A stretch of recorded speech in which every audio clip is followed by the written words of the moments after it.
സങ്കീർത്തകൻ 119 അധ്യായത്തിൽ ഇപ്രകാരം പ്രാർത്ഥിക്കുന്നുണ്ട്: അങ്ങയുടെ വചനം ധ്യാനിക്കാൻ വേണ്ടി രാത്രിയുടെ യാമങ്ങളിൽ ഞാൻ ഉണർന്നിരിക്കുന്നു. കാരുണ്യപൂർവ്വം എൻ്റെ സ്വരം കേൾക്കണമേ. സ്നേഹമുള്ളവരെ, ഈ ഒരു രാത്രി അനുഭവം എൻ്റെ ദൈവവുമായുള്ള ബന്ധത്തിന് കുറച്ച് തിരക്കുകളൊക്കെ മാറ്റിവെച്ച് എനിക്കും എൻ്റെ ദൈവവുമായി ഉള്ള ഒരു കുറച്ച് സമയം ഈ വചനം ധ്യാനിക്കാനായി സങ്കീർത്തകൻ പറയുക, ഞാൻ അങ്ങനെ ഒരു മുഹൂർത്തം എൻ്റെ ജീവിതത്തിലുണ്ട്.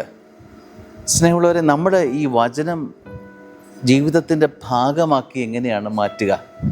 ഒരു ധ്യാന വിഷയമാക്കി വചനത്തെ മാറ്റാറുണ്ടോ?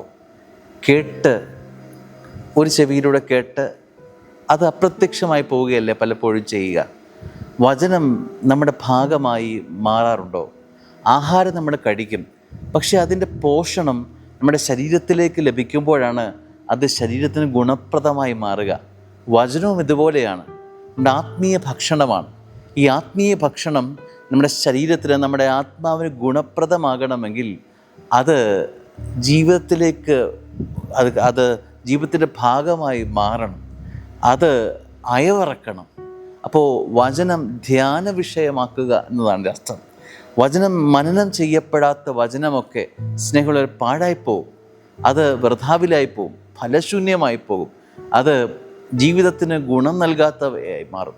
അതുകൊണ്ട് വചനം ധ്യാന വിഷയമാക്കണം, മനന വിഷയമാക്കണം, നമ്മുടെ ജീവിതവുമായി അതിനെ ചേർത്ത് വെച്ച് എടുക്കണം. രാത്രിയുടെ യാമങ്ങൾ, മറ്റെല്ലാ തിരക്കുകളും കഴിഞ്ഞ് സങ്കീർത്തകൻ വചനവുമായി ഇരിക്കുക, ഈശോയുടെ അടുത്തേക്ക് ഇരിക്കുകയാണ്. ഈ ഒരു ശൈലി നമ്മൾ ചേർത്തെടുക്കണം എന്ന് എനിക്ക് തോന്നുന്നു. സ്നേഹമുള്ളവരെ, എൻ്റെ സ്വകാര്യതകളിൽ ഞാൻ ഒറ്റയ്ക്കായിരിക്കുന്ന അനുഭവം എൻ്റെ ദൈവവുമായി ഒന്ന് രൂപപ്പെടുത്തിയാൽ, സ്നേഹമുള്ളവരെ, ഒരു വലിയ ആത്മബന്ധം ഈശോയുമായി രൂപപ്പെടുന്നതിന് അത് മുഖാന്തരമാവും. ഞാനും എൻ്റെ ഈശോയുമായിരിക്കുന്ന മുഹൂർത്തങ്ങൾ വിലപ്പെട്ടതാണ്, അമൂല്യമാണ്, ഈ ഭൂമിയിൽ ലഭിക്കാവുന്ന സൗഭാഗ്യമാണ്. മറന്നുപോകരുതേ. ആമേൻ.